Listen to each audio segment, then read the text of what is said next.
Hi everyone. I hope all you understood the common pathway of nervous system through my previous video.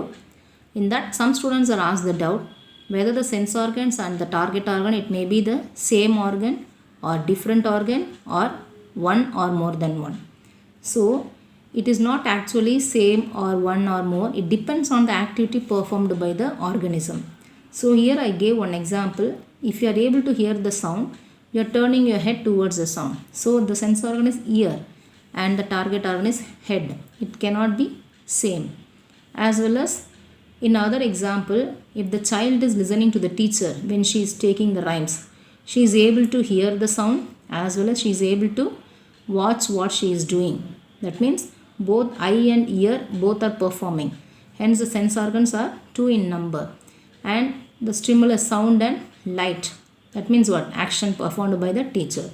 And the sensory receptor are also two, phono and photoreceptor. So both together at a time they are receiving the stimulus.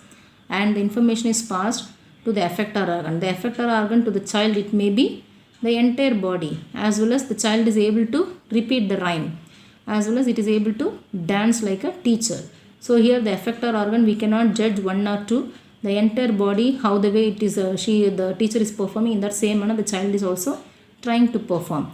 And in this manner, based on the activity, the sense organ as well as the target organ may differ. Now I am going to explain you the structure and functions of multipolar neuron. You know the difference between uni, bi and multipolar. Unipolar, the single process is present, and the bipolar, two processes, dendron and axon is present. And the multipolar neuron, dendron, cyton, axon and the nerve endings. So these four processes are present. Hence it is called as multi. Multi means many. So many processes are present. Hence it is known as multipolar neuron. Let us see the parts one by one.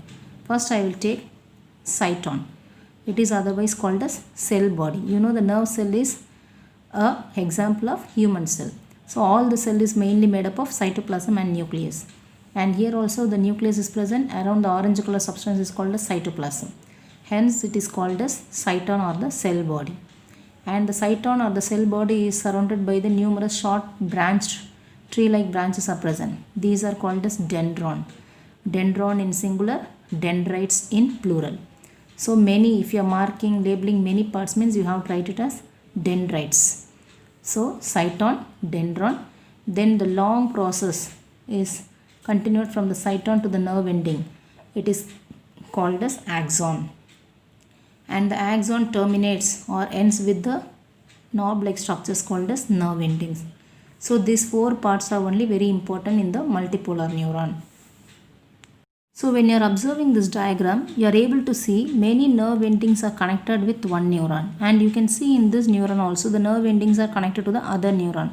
In such manner, all the neurons are interconnected with each other and it forms as a nervous tissue. As you know, the cells are grouped together, it forms as a tissue.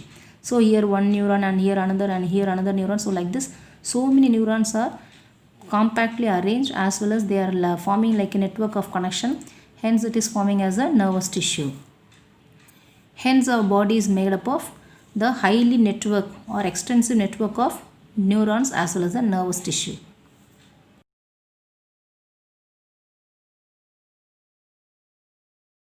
Let us see the structure of multipolar neuron. First one is cyton. As I said you earlier, cyton, it's otherwise called a cell body which is made up of cytoplasm. You are able to see the shading, orange color shading is a cytoplasm and the cell body. You know, the animal cell, it consists of Golgi apparatus, mitochondria, all the components are present except the centrioles. So all the cell organelles are present in this cell, that is the nucleus, cytoplasm, mitochondria, Golgi apparatus, etc. All are present in this cell region. Hence it is called a cell body or the cyton. And apart from the cytoplasm, you are able to see small granules, the special granules are present, which is called as Nissel's granules. And this cytoplasm as well as the cell body is composed of many tree-like branches or short branched structure are called as dendrites. So what is the function of this cyton as well as dendrons? So these dendrons can acquire the impulses from the previous neuron and it takes up to the cyton.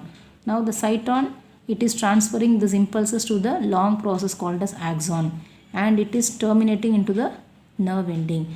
Again it is passed to the next neuron. Now coming to the cytoplasm.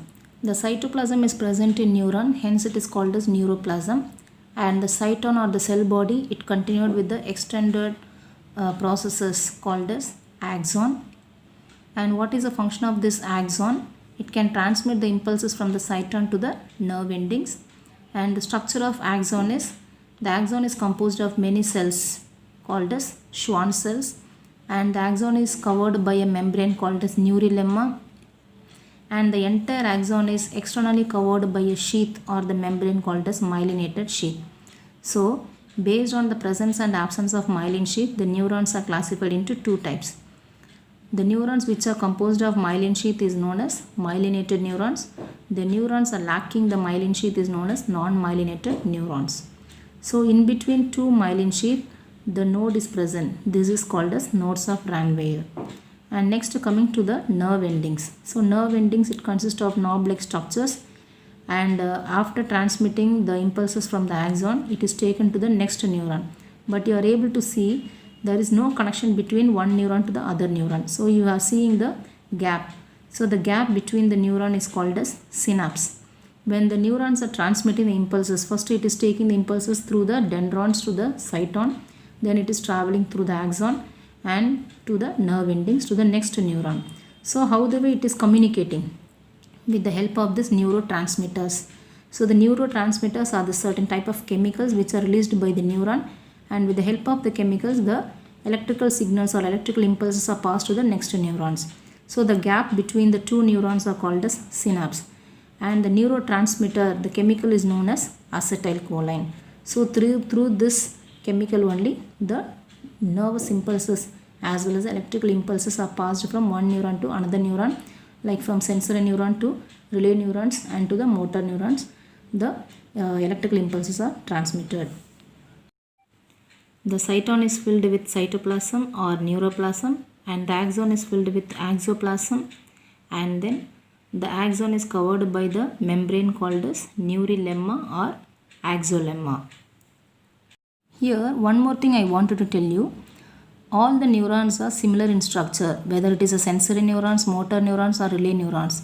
Based on the position or based on the location, we are giving the name to the neurons.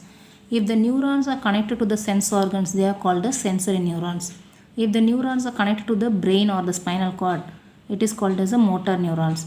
Or if the neurons are connected between the sensory neurons and the motor neurons, they are called as the interneurons or relay neurons or associated neurons.